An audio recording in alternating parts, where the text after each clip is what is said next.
अब ये कचरा वाली बाई आएगी कैसा खोल?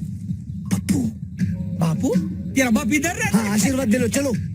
पप्पू पप्पू पप्पू कुठला पप्पू रे? यहाँ क्या कर, मैं उसका सेक्रेटरी हूँ क्या? नमस्कार।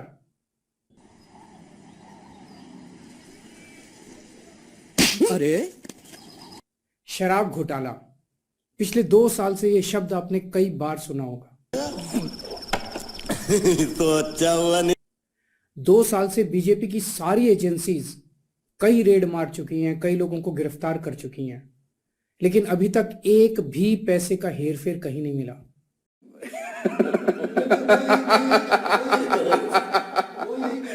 कहीं से एक भी पैसा नहीं मिला। अगर भ्रष्टाचार वाकई हुआ है तो इतने करोड़ों रुपए गए कहां? अच्छा हमको सिखा रिया है। क्या सारा पैसा हवा में गायब हो गया? सच्चाई यह है कि किसी तरह का कोई भ्रष्टाचार हुआ ही नहीं। अब तो सच बोल दे। अगर होता तो पैसा भी मिलता। अरविंद केजरीवाल जी को लगता है कि दस्ताने पहनकर भ्रष्टाचार करने से शायद भ्रष्टाचार पता नहीं चलता है। Just because I have wiped of my fingerprints, just because I have not left my fingerprints at the scene of crime, that does not mean I'm absolved of the sin of committing the crime. मैंने दस्ताने पहन रखे हैं और मैंने मौकाए वारदात पर उंगलियों के निशान नहीं छोड़े हैं, उसका अर्थ यह नहीं होता है कि मैंने जुर्म नहीं किया है।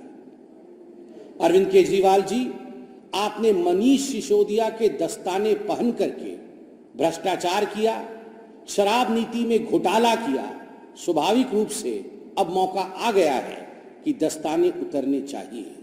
The glove should be of and the country should know the hands which were responsible for massive corruption in the excise policy scam in Delhi. ऐसे फर्जी केस में आम आदमी पार्टी के कई नेताओं को इन्होंने अभी तक जेल में रखा हुआ है।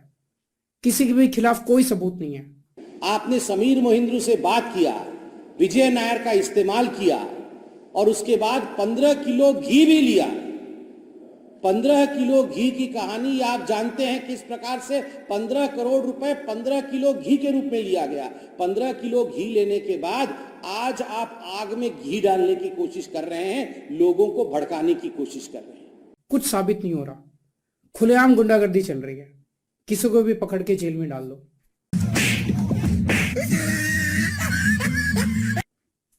अब बीजेपी मुझे गिरफ्तार करना चाहती है। आएगा मजा खेल का, बहुत मजा आएगा। मेरी सबसे बड़ी संपत्ति, मेरी सबसे बड़ी ताकत मेरी ईमानदारी है। क्या बोला तूने? मेरी सबसे बड़ी संपत्ति, मेरी सबसे बड़ी ताकत मेरी ईमानदारी है।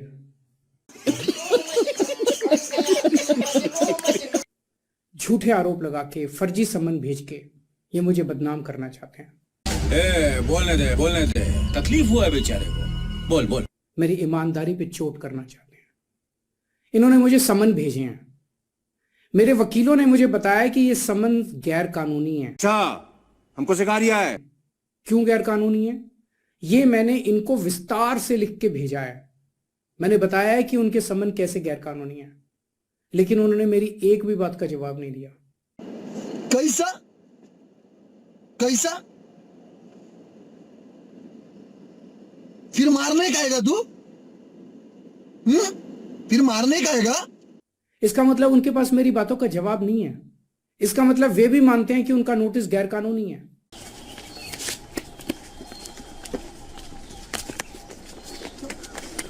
सुल्तान, अबे रुक। सुल्तान, क्या कर रहा है? अबे क्या लगता है? क्या मुझे एक गैर कानूनी सम्मन का पालन करना चाहिए? हाँ ये कर लो पहले। अगर कानूनी रूप से सही सम्मन आएगा तो मैं पूरा सहयोग करूंगा। बीजेपी का मकसद जांच करना तो है ही नहीं। अच्छा हमको सिखा रिया है। इनका मकसद तो लोकसभा चुनाव में मुझे प्रचार करने से रोकना है। साले का खोपड़ी तोड़ साले का। ठीक लोकसभा चुनाव के पहले इन्होंने मुझे सम्मन भेजा है। क्यों? इस जांच को चलते 2 साल हो गए। अभी ठीक लोकसभा चुनाव के पहले मुझे क्यों बुलाया जा रहा है? पहले क्यों नहीं बुलाया? सीबीआई ने मेरे को 8 महीने पहले बुलाया था, मैं सीबीआई में गया था, उनके सारे जवाब भी दिए थे। लेकिन अब ये लोग ठीक लोकसभा चुनाव के 2 महीने पहले मुझे बुला रहे हैं, तो बीजेपी का मकसद कोई पूछताछ करना थोड़ी है। झाड़ू उठाइए, उठा रखा है बहन ने झाड़ू उठा।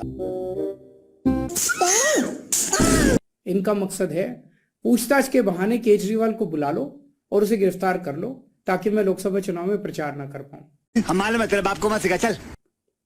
आज बीजेपी भ्रष्टाचारियों को नहीं पकड़ रही, बल्कि खुलेआम ईडी और सीबीआई का इस्तेमाल करके दूसरी पार्टियों के नेताओं को तोड़ के बीजेपी में शामिल करवाने का काम किया जा रहा है। एक नहीं, दो नहीं, कितने उदाहरण हैं जहां किसी पार्टी के नेता के खिलाफ ईडी सीबीआई के मामले चल रहे थे या उन पे गंभीर आरोप लगे हुए थे, जैसे ही वो नेता बीजेपी में शामिल हुए उनके सारे पुराने मामले बंद कर दिए गए या ठंडे बस्ते में डाल दिए गए।